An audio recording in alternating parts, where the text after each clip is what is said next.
तो next important is type of investment. Okay, अब investment के लिए बहुत सारी प्रोडक्ट्स अवेलेबल है ना, फिनेंशियल, नॉन फिनेंशियल। तो फिनेंशियल में आता है सच एज इक्विटी, बॉन्ड्स। ठीक है, और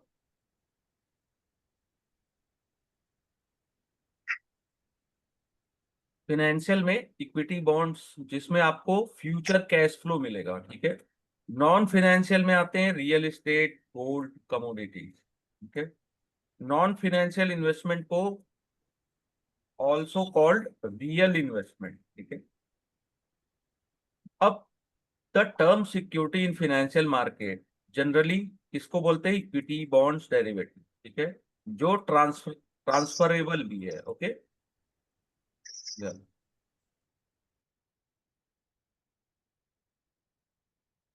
जो ट्रांसफरेबल भी होता है। फर्स्ट होता है इक्विटी। इक्विटी अगर अपन बाय करते हैं कंपनी की, तो अपन को ऑनरशिप स्टेक मिलता है उसमें। ठीक है, इक्विटी में इन्वेस्टमेंट से अपने को कंपनी के ग्रोथ और प्रॉफिट से, यानी कि अपने को ओवरऑल प्रॉफिट भी मिलता है और डिविडेंड भी मिलता है, कैपिटल एप्रिसिएशन भी होता है और डिविडेंड इनकम भी मिलता है। ठीक है, इक्विटी हमेशा ऑफर करता है higher return compare to other classes, asset class, overall long period time. अगर आप किसी भी स्टॉक का और किसी अदर असेट्स का कंपेयर करेंगे, ठीक है, तो इक्विटी में ज्यादा रिटर्न मिलता है। ठीक है, और इक्विटी में जो वोलेटिलिटी और रिस्क भी ज्यादा होता है। ठीक है, higher risk higher return. Okay, तो वोलेटाइल भी ज्यादा होता है, रिस्क भी ज्यादा होता है, रिटर्न भी ज्यादा होता है। इसमें डिविडेंड भी मिलता है, कैपिटल एप्रिसिएशन मिलता है। तो एक डाइवर्सिफाई इक्विटी पोर्टफोलियो रिड्यूस करता है रिस्क को। अपन बोलते हैं ना कि don't put all egg in one basket. तो अपन जब इक्विटी की पोर्टफोलियो बनाते हैं तो अपन को इस इन्वेस्टमेंट बहुत सारे सेक्टर्स, जियोग्राफी और मार्केट कैप में करना रहता है। ठीक है, जियोग्राफी यानी कि आप दूसरे कंट्रीज में भी कर सकते हैं। ठीक है, डाइवर्सिफिकेशन से आपको अच्छी हेल्प मिलती है। अगर आपने कोई एक सिंगल स्टॉक में अगर इन्वेस्टमेंट किया है और आपने डाइवर्सिफाई किया है, तो रिस्क आपका डाइवर्सिफाई पोर्टफोलियो में कम होगा। ठीक है, इक्विटी इन्वेस्टर्स को हमेशा वेल इन्फॉर्म होना चाहिए economic condition, regulatory changes and global event के बारे में। ठीक है, जिससे आप ये पता लगा सकते हो कि मार्केट का बिहेवियर कैसा है। ठीक है, equity long term wealth create करता है, तो उसके लिए आपको अच्छा रिसर्च, धैर्य, टॉलरेंस, मार्केट फ्लक्चुएट हो रहा है, ये सब चीजों को आपको ध्यान रखना होता है।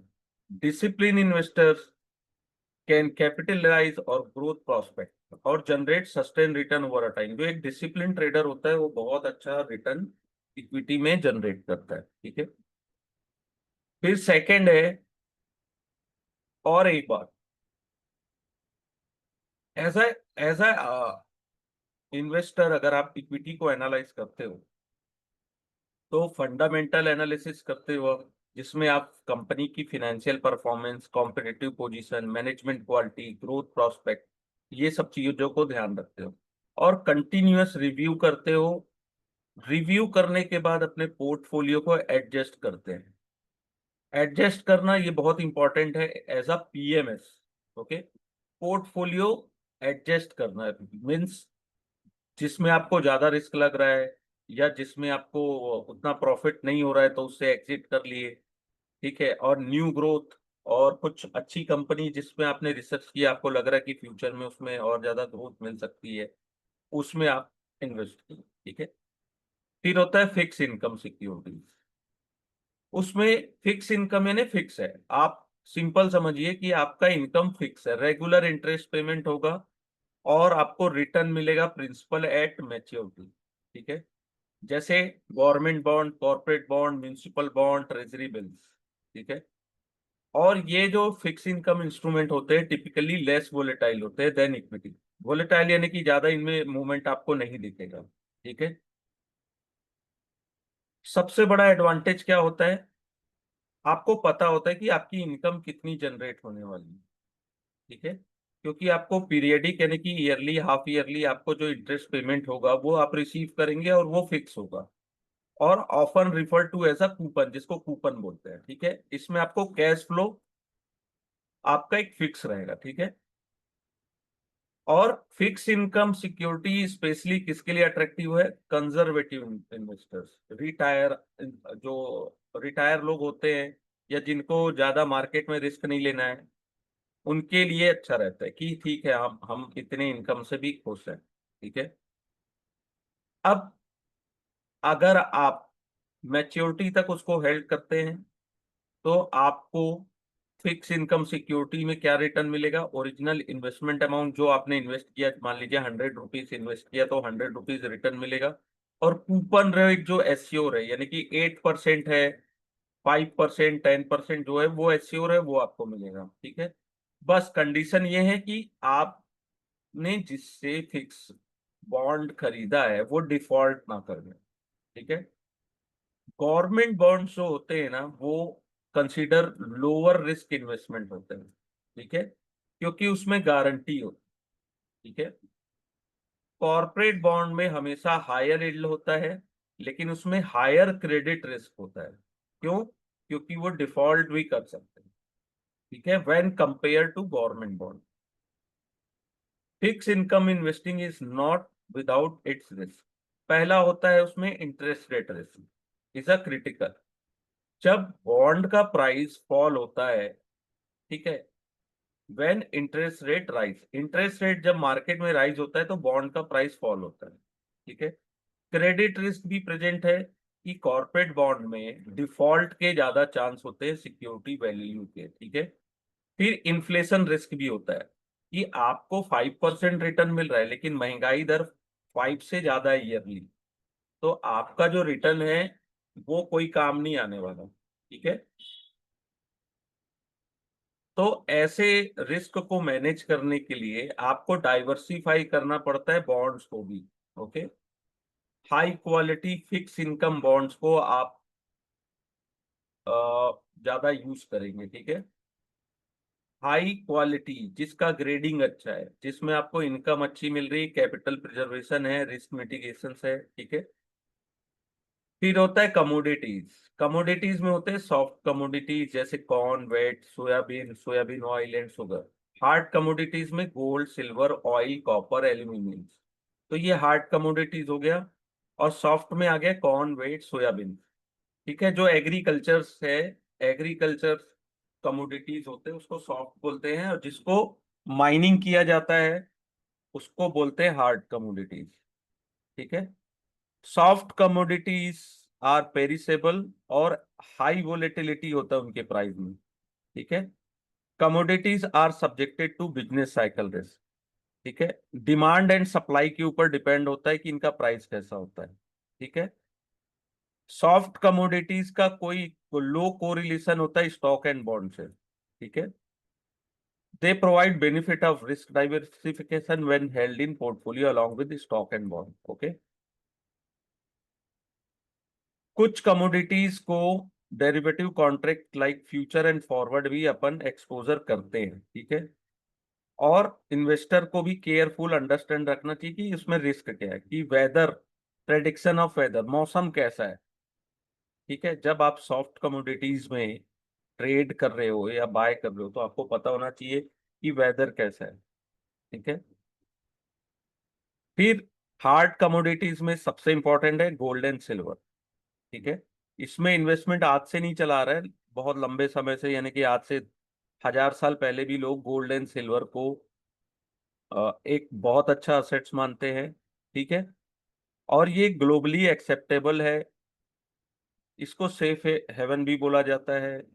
और इन्फ्लेशन के अगेंस्ट अच्छा हेजिंग भी इसमें मिल जाता है, क्योंकि जैसे इन्फ्लेशन हाई होगा सेम उसी कंडीशंस में, ठीक है, गोल्ड का रेट भी बढ़ता है। और अट्रैक्टिव इन्वेस्टमेंट है in time of economic uncertainty and geopolitics.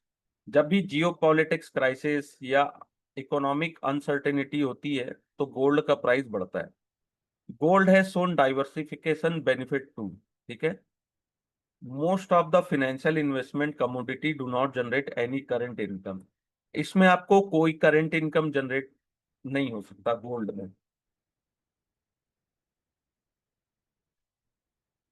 Commodities में केवल आपको कैपिटल एप्रिसिएशन मिलेगा, ठीक है। प्राइस जो होता है इसका कमोडिटीज का, वो ग्लोबल डिमांड एंड सप्लाई के ऊपर डिपेंड होता है, ठीक है। फिर होता है रियल एस्टेट। यहां तक कोई ऐसा क्वेश्चन जो आप पूछना चाहते हो, कोई डाउट?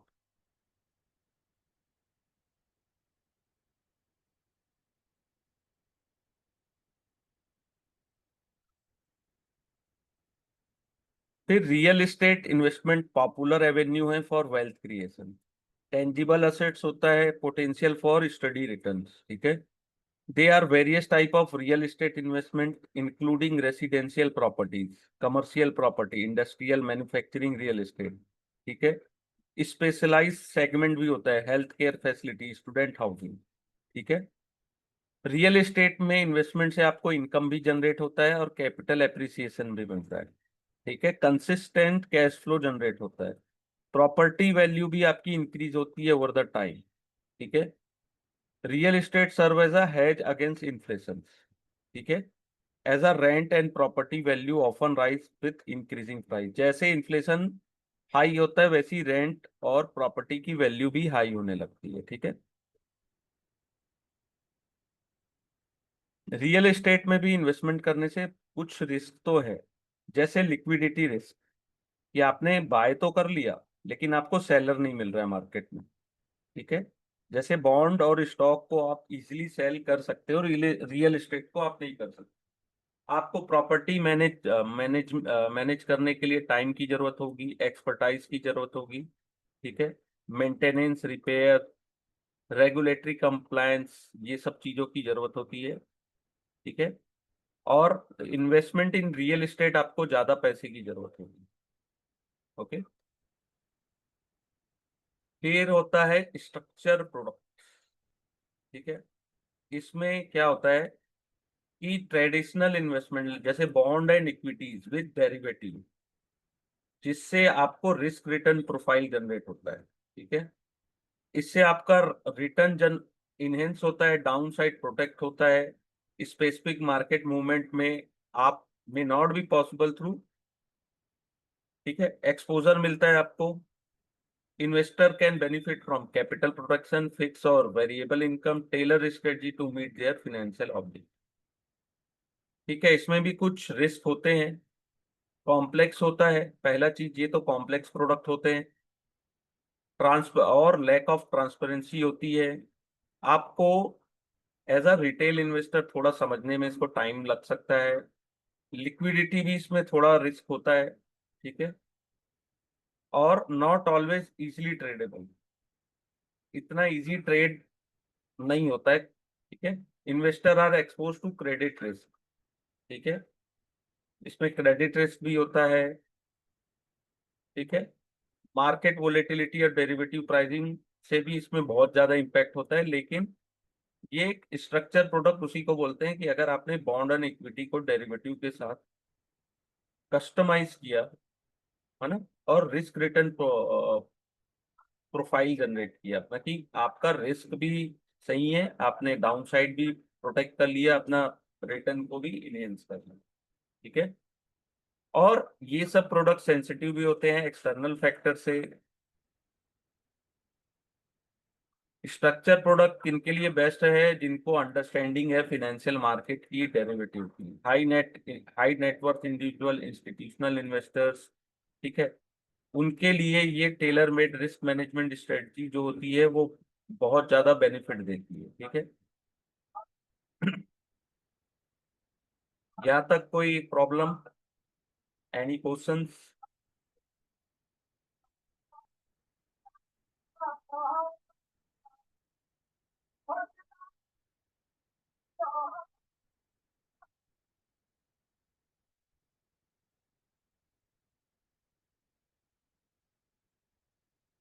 अब other traditional, non traditional investment में आते हैं आर्ट्स, पेंटिंग, ठीक है।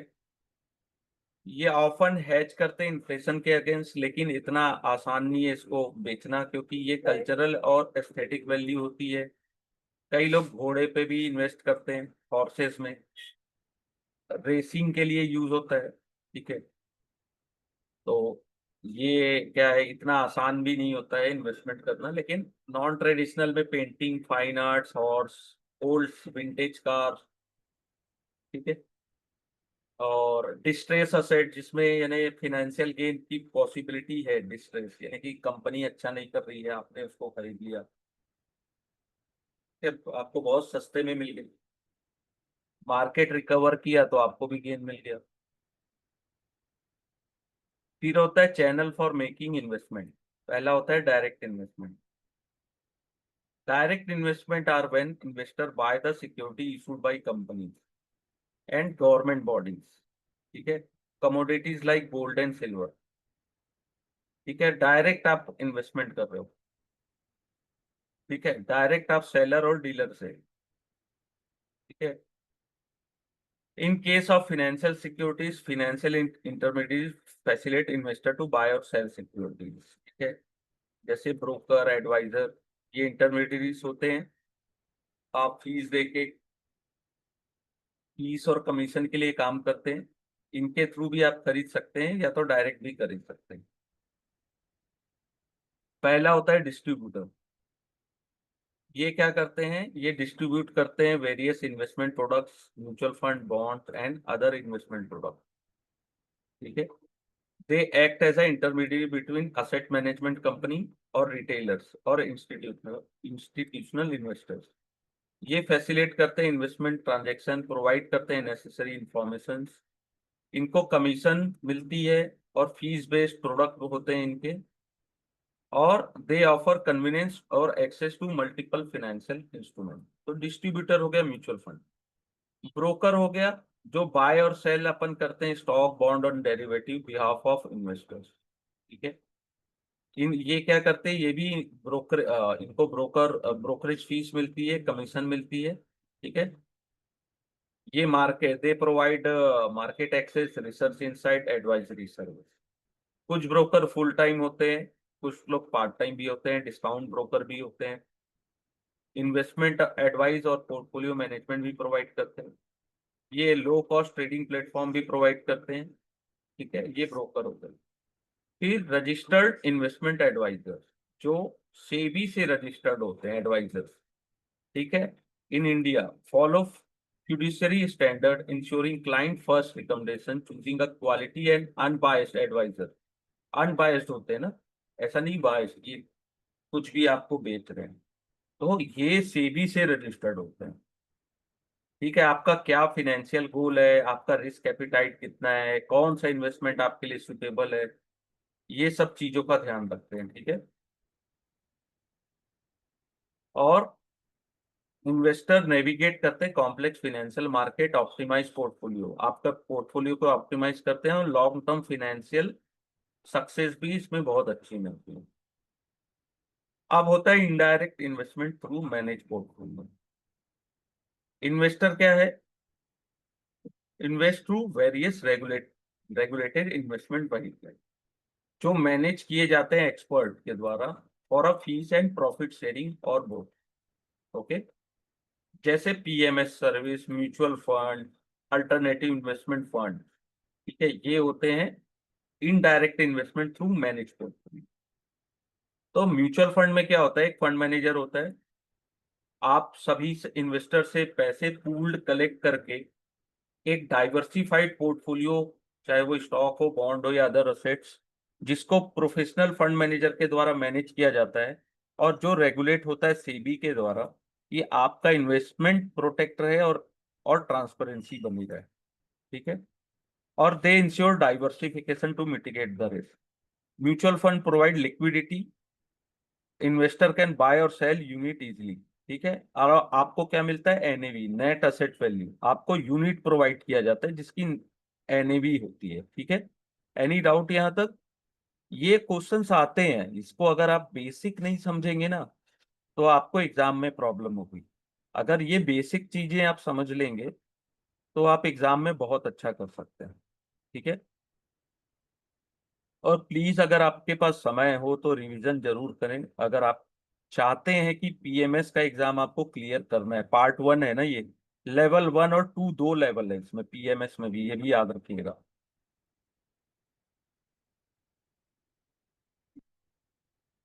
पीएमएस में दो लेवल है, XXI A, XXI B। अगर आपको बेसिक नहीं पता होगा ना तो फिर वो सेकंड पार्ट में आपको दिक्कत होगी। फिर पोर्टफोलियो मैनेजमेंट क्या है? कस्टमाइज इन्वेस्टमेंट सॉल्यूशन है हाईली नेटवर्थ इंडिविजुअल के लिए। ठीक है। ग्रेटर फ्लेक्सिबिलिटी और कंट्रोल ओवर पोर्टफोलियो डिसीजन। ठीक है। पोर्टफोलियो मैनेजर कौन होते हैं?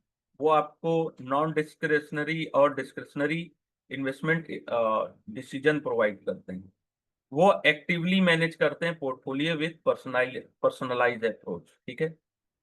और पीएमएस में इन्वेस्टमेंट के लिए कम से कम आपको 50 लाख रुपए चाहिए। 50 लाख से नीचे जो इन्वेस्टमेंट होता है वो पीएमएस नहीं करते। ठीक है, या है ही नहीं, रूल में ही नहीं है। बाकी दूर की बात है, जो लोग बोलते हैं ना कि मैं पोर्टफोलियो मैनेज करता हूँ 5 लाख का, वो होता ही नहीं है। 50 लाख है इंडिया में। तो किसी का झूठ पकड़ना है तो आप ऐसे भी बोल सकते हो। कोई बोल रहा है ना मैं पीएमएस हैंडल करता हूँ, तो नॉन डिस्क्रिशनरी का मतलब क्या है सर? हाँ, अरे डिस्क्रिशनरी और नॉन डिस्क्रिशनरी का मतलब क्या? ये अभी अपन डिटेल में देखेंगे। एक में क्या होता है कि आप क्लाइंट के डायरेक्शन से इन्वेस्टमेंट डिसीजन लेंगे। ठीक है, आपको क्लाइंट बताएगा कि मेरे पोर्टफोलियो में क्या करना है। ठीक है, या आप क्लाइंट से पूछ के करेंगे। और सेकंड जो होता है ना, उसमें आपको क्लाइंट से पूछने की जरूरत नहीं है, आप डायरेक्ट कर सकते हो। ठीक है। Yes sir. हाँ, ये अपन अभी आने वाले जो पीएमएस का जो एक पर्टिकुलर चैप्टर है उसमें ये है। इसके अलावा एक होती है एडवाइजरी। ठीक है, इसमें एक में पूछते हैं अपन क्लाइंट से कि भाई आपका पोर्टफोलियो इसमें बाय करना है कि सेल करना है, या क्लाइंट हमको बताएगा तो अपन बाय करते हैं सेल करते हैं।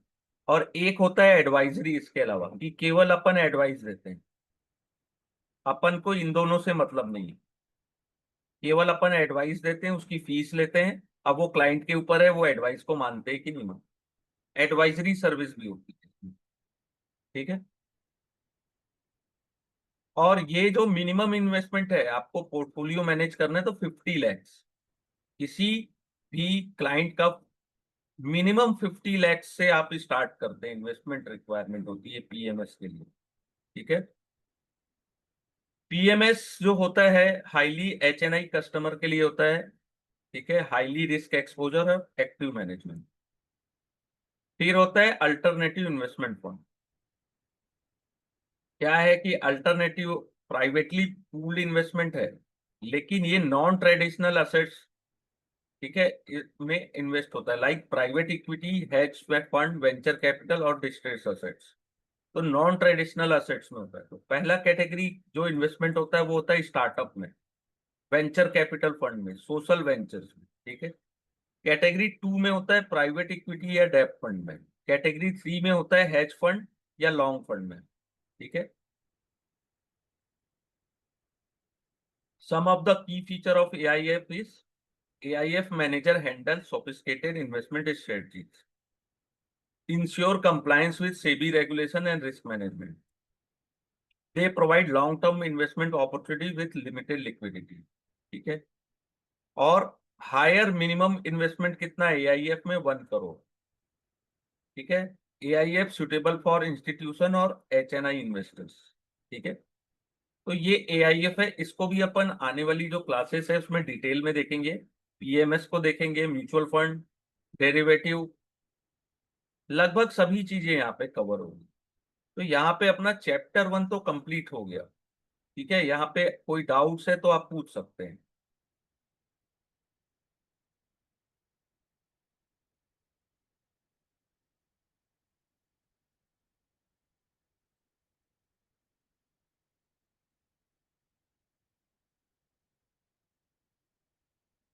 अब चैप्टर 2 क्या है? Introduction to securities market. तो basic of security market, primary और secondary market, market participant and their activity. Security market क्या होता है? जो प्रोवाइड करता है इंस्टीट्यूशनल स्ट्रक्चर जहां पे more efficient flow of capital in the economy. अगर आपके पास सेविंग है तो आप सेविंग को डिप्लॉय कर सकते हो to meet the capital requirement of business enterprise. यानी मीन्स कि किसी बिजनेसमैन को पैसे की जरूरत है तो वो बॉन्ड के थ्रू पैसे उठा रहे हैं और आपके पास सेविंग है तो आप उसको इन्वेस्टमेंट कर ले रहे हैं। ठीक है, तो आपको भी as a rate of interest पैसे एक्स्ट्रा इनकम आपकी जनरेट हो जा रही है। तो ये होता है थ्रू सिक्योरिटीज मार्केट। ठीक है, और ये सब रेगुलेटेड मार्केट होते हैं ना, स्टॉक एक्सचेंज।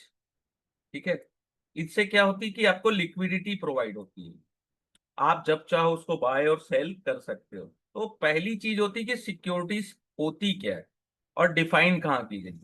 तो section 2H of security contract regulation act 1956, share, script, stock, bond, debentures, derivative, collective investment scheme.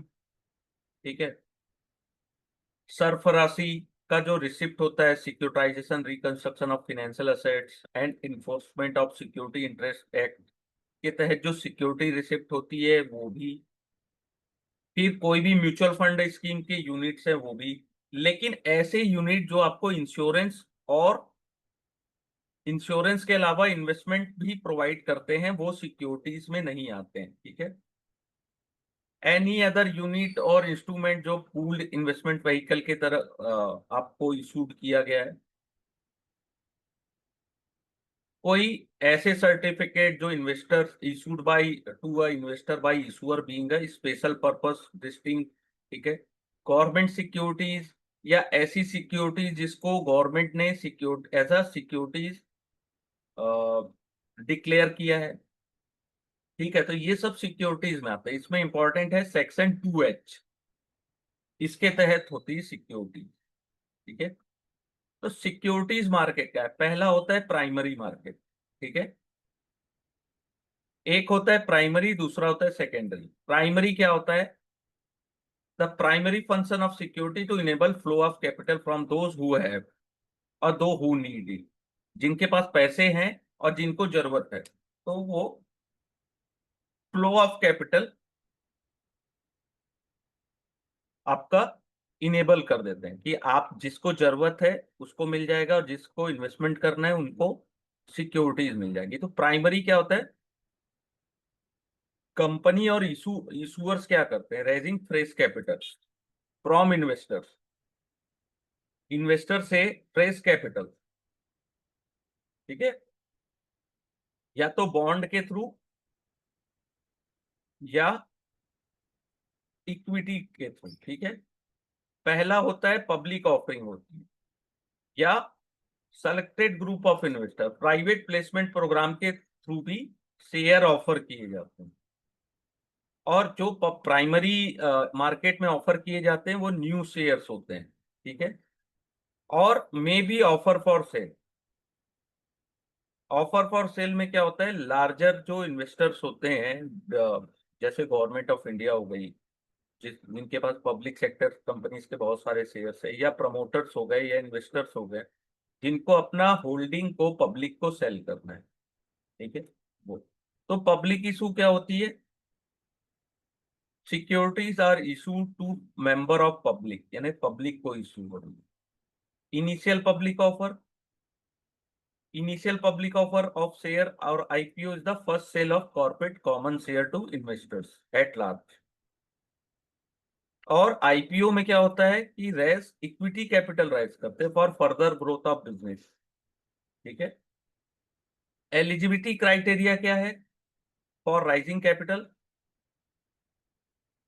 वो डिफाइन किया गया सेबी के द्वारा कि मिनिमम रिक्वायरमेंट क्या है आपका, net tangible profitability, net profit कितना है। ठीक है, फिर होता है फर्दर पब्लिक ऑफर, यानी कि ऑलरेडी लिस्टेड कंपनी है जिनको फ्रेश इशू सिक्योरिटी पब्लिक को इशू करना है, तो एफपीओ आता है फिर फर्दर पब्लिक ऑफर।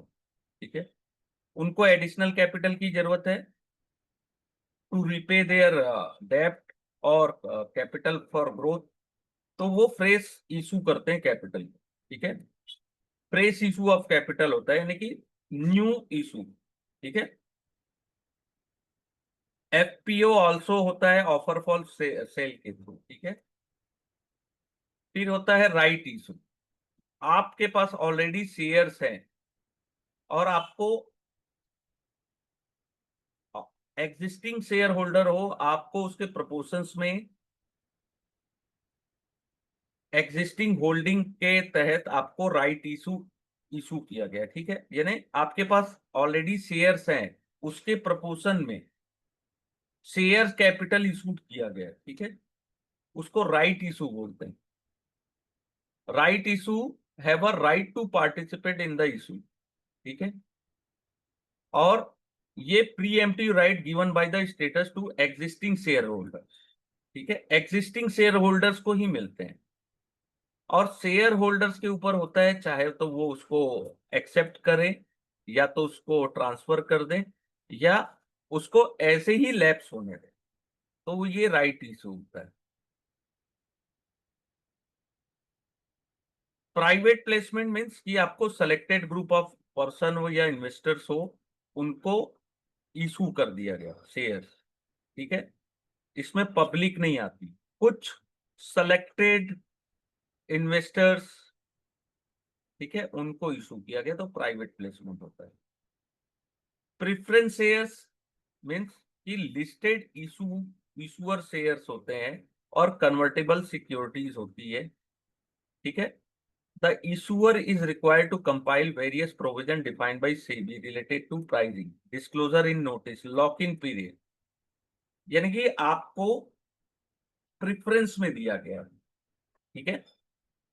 और इसकी भी जो कंपाइल होता है, इसकी जो प्राइसिंग डिस्क्लोजर होती है, ये सब सेबी के द्वारा डिफाइन की जाती है। फिर क्वालिफाइड इंस्टीट्यूशनल प्लेसमेंट, ये भी प्राइवेट प्लेसमेंट है। इसमें शेयर जो होते हैं लिस्टेड कंपनी के, वो आइडेंटिफाई कैटेगरी ऑफ इन्वेस्टर्स को दिए जाते हैं। क्वालिफाइड इंस्टीट्यूशनल प्लेसमेंट में होते हैं क्वालिफाइड इंस्टीट्यूशनल बायर्स, जो होते हैं फिनेंशियल इंस्टीट्यूशन, म्यूचुअल फंड और बैंक। सेबी ने डिफाइन किया है कि आपकी एलिजिबिलिटी क्राइटेरिया क्या है, to corporate to able to raise capital through QI, ठीक है।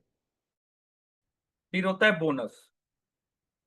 बोनस क्या होता है, आपको एग्जिस्टिंग शेयर होल्डर हो कंपनी के, आपसे बिना कंसीडर किए भी बोनस शेयर इशू कर दिया जाता है।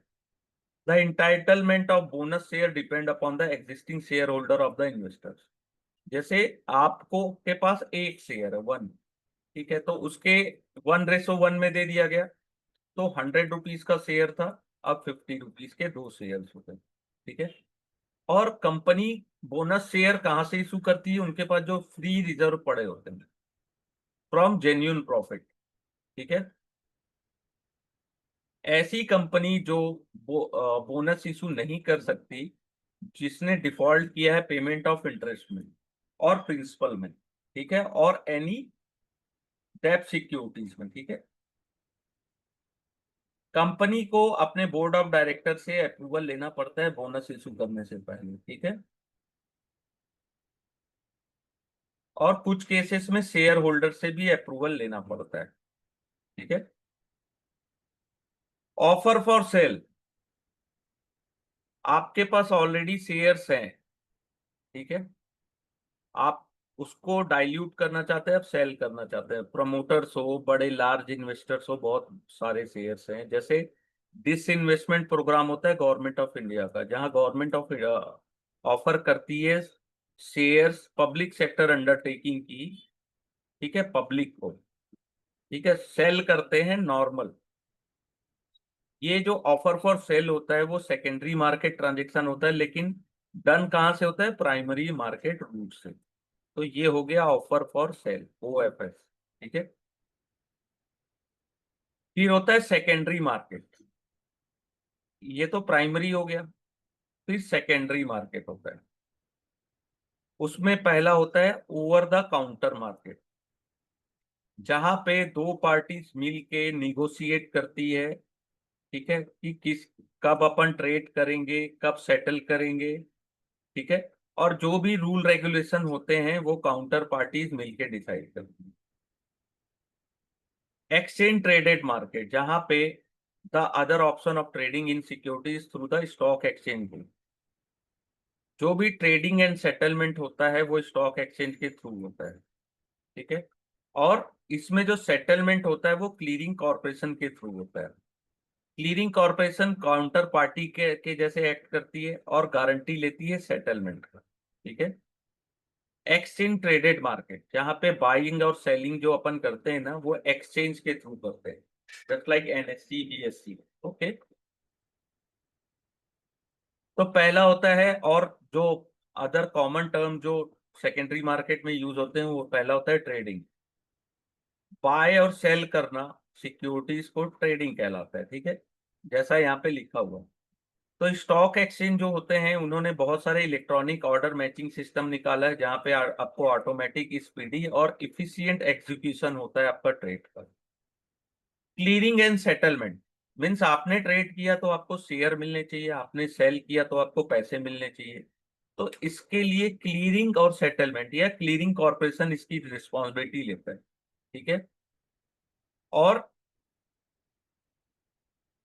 क्लियरिंग कॉर्पोरेशन सेटलमेंट करता है सिक्योरिटीज की जो भी डन होती है स्टॉक एक्सचेंज में। ठीक है।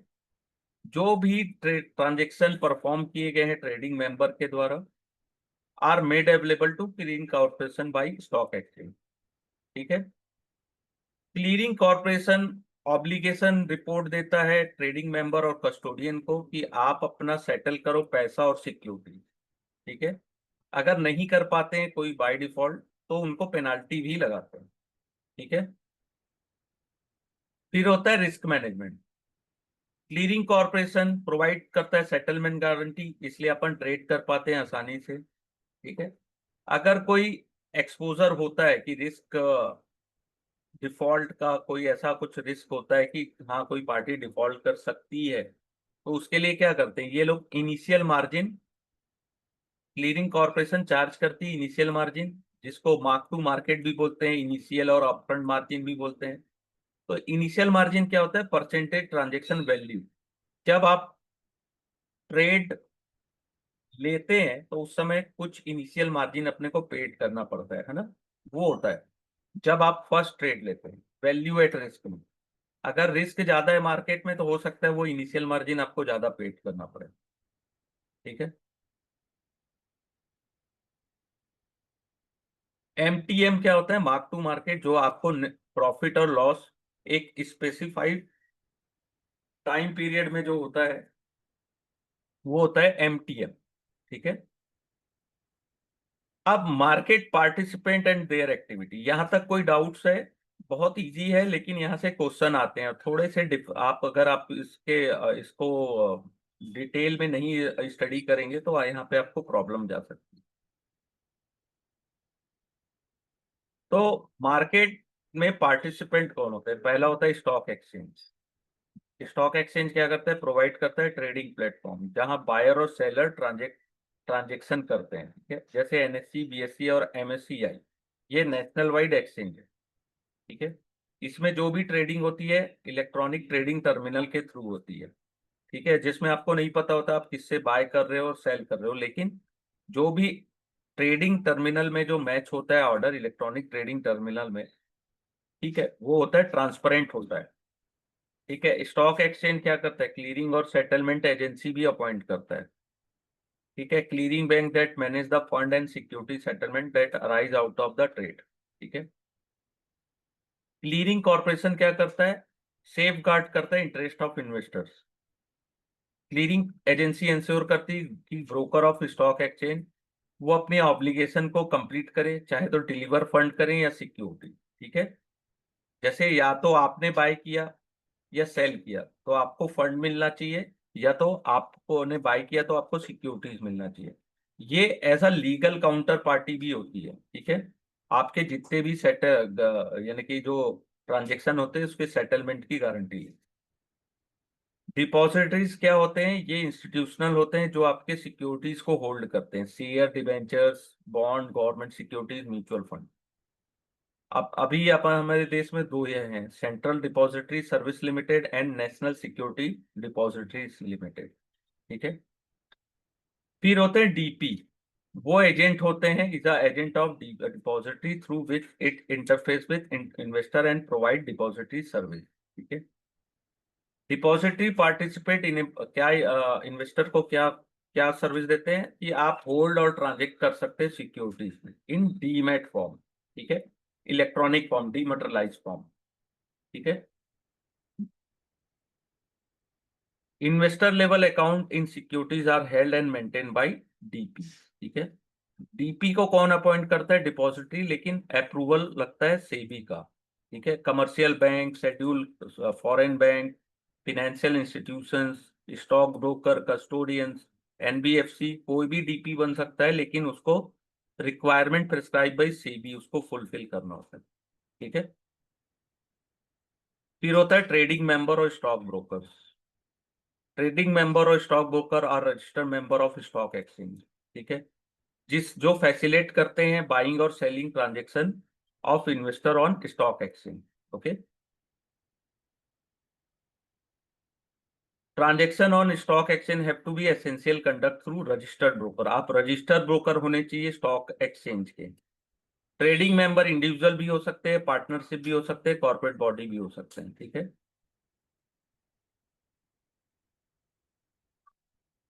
कुछ जो ब्रोकर होते हैं वो रिसर्च, एनालिसिस एंड रिकमेंडेशन भी प्रोवाइड करते हैं, बाय सेल करना है कि नहीं करना है। ब्रोकर क्या करते हैं? वो कमीशन बेस्ड काम करते हैं, जो ब्रोकरेज मिलता है उनको। ठीक है।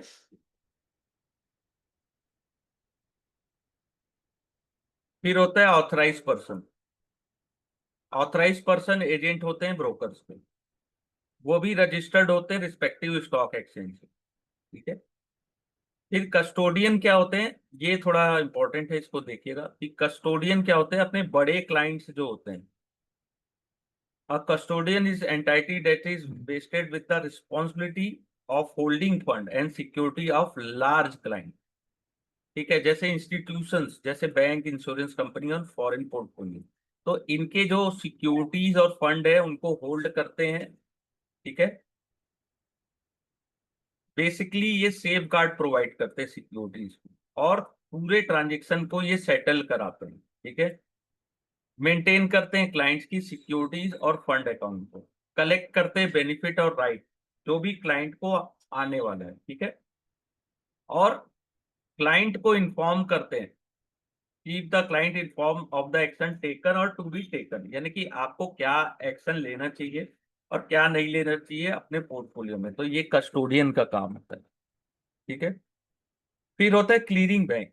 जैसे क्लीयरिंग कॉर्पोरेशन है, तो क्लीयरिंग बैंक एक इंटरमीडियरी रहता है, क्लीयरिंग मेंबर्स और देयर क्लीयरिंग कॉर्पोरेशन।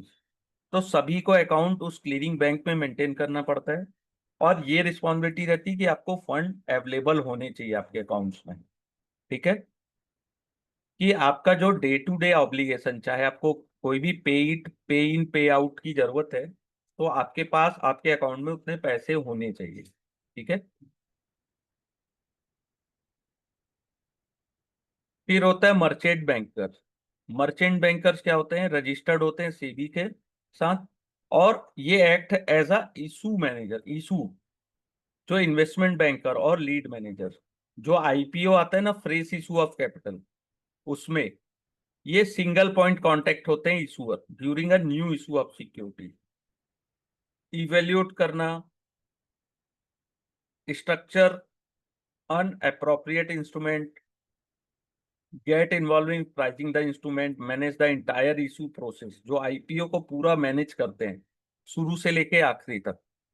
जैसे रजिस्ट्रार, ब्रोकर, ये सबसे कोऑर्डिनेट करना, इंगेज रहना, bankers, under writers, credit rating agencies. तो ये ओवरऑल आईपीओ का फर्स्ट से ए टू जेड सब काम यही देखते हैं, उनको बोलते हैं मर्चेंट बैंकर्स। ठीक है। फिर होते हैं इंस्टीट्यूशनल पार्टिसिपेंट, जो बड़े बड़े प्लेयर्स होते हैं, जैसे bank, mutual fund, pension fund, insurance, hedge fund. तो पहला होता है बैंक। ठीक है। बैंक एक्टिवली पार्टिसिपेट करते हैं इक्विटी मार्केट में under regulatory framework stabilised by RBI. Bank are permitted to invest in equities and fix income. ठीक है। Through their treasury operation. Okay. और सब्सिडरीज कंपनी आरबीआई की गाइडलाइन के तहत ये काम करते हैं। ठीक है। फिर म्यूचुअल फंड होते हैं। Mutual fund professionally manage collective investment scheme है। तो इनका तो काम ही है कि आपको यानी कि बॉन्ड्स एंड सिक्योरिटीज को खरीदना। ठीक है। अपने क्लाइंट के बिहाफ में। पेंशन फंड होता है, स्टेबलाइज और फैसिलिटेट और organise to invest of retirement fund, जो कि एम्प्लॉय और एम्प्लॉयर द्वारा कंट्रीब्यूट किया गया। Pension fund is common asset pool mean to generate stable growth over the long term, provide a retirement income for the employees. ठीक है।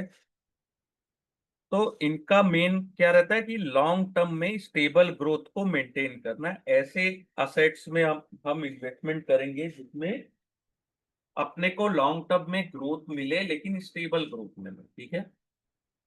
तो जो बड़ी कंपनीज रहती है वो अपना खुद का इन हाउस पेंशन फंड चलाती है। ठीक है। फिर होता है इंश्योरेंस कंपनी, जिनका कोर बिजनेस है इंश्योर करना असेट्स को। ठीक है। जैसे दो टाइप के इंश्योरेंस होते हैं, एक लाइफ और जनरल। इनके पास भी बहुत पैसे होते हैं, और ये सबसे बड़े मोस्ट इंपॉर्टेंट इन्वेस्टर होते हैं इंडियन इकोनॉमीज में। ठीक है। फिर अल्टरनेटिव फंड्स अपन ने देख लिया। Foreign portfolio investors is an entity stabilized and incorporated outside of India that propose to make investment in India। जो इंडिया में इन्वेस्टमेंट करना चाहते हैं, तो उनके लिए उनको पहले सेबी के साथ रजिस्टर्ड होना पड़ता है कि पार्टिसिपेट अगर आपको करना है तो। एफपीआई भी बहुत बड़े प्लेयर्स होते हैं मार्केट के लिए। फिर employ provident fund, EPFO, employ provident fund organisation.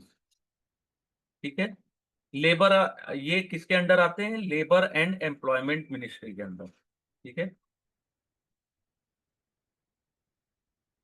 जो ईपीएफओ होता है ना, वो डेब्ट सिक्योरिटीज और एक्सचेंज ट्रेडेड फंड में प्रेस्क्राइब पैटर्न में इन्वेस्टमेंट करते हैं। ये आपको एक fix rate of return provide करते हैं ईयरली बेस। फिर होता है नेशनल पेंशन स्कीम। ये national pension scheme is a pension come investment scheme है, जो गवर्नमेंट ऑफ इंडिया के द्वारा लॉन्च की गई है। ठीक है। इसको रेगुलेट करता है PFRDA, pension fund regulatory development authority. ठीक है। पहली बार 2004 में ये इंट्रोड्यूस हुआ था। ठीक है। इसमें भी वही है कि इसमें भी जो इन्वेस्टमेंट होता है equity shares, corporate bond and government securities में ये इन्वेस्टमेंट होता है। ठीक है। और ये सेंट्रल गवर्नमेंट, स्टेट गवर्नमेंट के द्वारा अडॉप्ट है this architecture and implement with effect from different date. Non government category are there two category, corporate sector and all citizen. यानी कॉर्पोरेट सेक्टर में भी एनपीएस अलाउड है। ठीक है। फिर होता है family business office. Family office समझते हैं कि कोई बड़ी फैमिलीज हैं, उनके जो daily needs, financial need, lifestyle goal, charitable, या उनके वेंडर्स, उनके यहाँ के नौकर्स को पेमेंट देना। ठीक है। और ओवरऑल उनके फाइनेंशियल नीड को मेंटेन करना। ठीक है। वो होते हैं फैमिली ऑफिस। जो बड़े वेल्दी लोग हैं ना, उनके वेल्थ को मैनेज करना। ठीक है। फिर होता है कॉर्पोरेट ट्रेजरीज। जो कॉर्पोरेट बड़े कॉर्पोरेट ऑफिसेस होते हैं, उनके पास जो आइडल फंड पड़े रहते हैं। ठीक है। उसको वो इन्वेस्टमेंट की कुछ शॉर्ट टर्म के लिए उसमें से भी कुछ रिटर्न जनरेट कर लिया जाए। ठीक है। तो वो कॉर्पोरेट ट्रेजरीज का काम होता है कि जो कुछ समय के लिए उनके करंट अकाउंट में जो पैसे पड़े होते हैं, उनको वो गवर्नमेंट के बॉन्ड्स में या जहाँ पे उनको सही लगता है वहां वो इन्वेस्टमेंट करते हैं। लेकिन स्पेशली ये बॉन्ड्स में ही इन्वेस्टमेंट करते हैं। ठीक है। ये याद रखिएगा। और कुछ समय के लिए, जब तक उनके पास उनको वो पैसे की जरूरत नहीं होगी। ठीक है। मैक्सिमम जो इन्वेस्टमेंट होता है वो मनी मार्केट इंस्ट्रूमेंट में इनका इन्वेस्टमेंट होता है। ठीक है। फिर रिटेल पार्टिसिपेंट्स, जो 2 लाख से ज्यादा। ठीक है। Retail investor include various investor who buy और sell security for personal account, not for company और ऑर्गेनाइजेशन। ठीक है। SEBI issue capital disclosure requirement. Retail individual investor means individual investor who apply or bid for specified security of value not more than 2 lakhs during IPO। यानी कि 2 लाख से कम, 2 लाख या 2 लाख से कम का जो इन्वेस्टमेंट आईपीओ और एफपीओ में करते हैं उनको रिटेल इंडिविजुअल इन्वेस्टर कहा जाता है। ठीक है।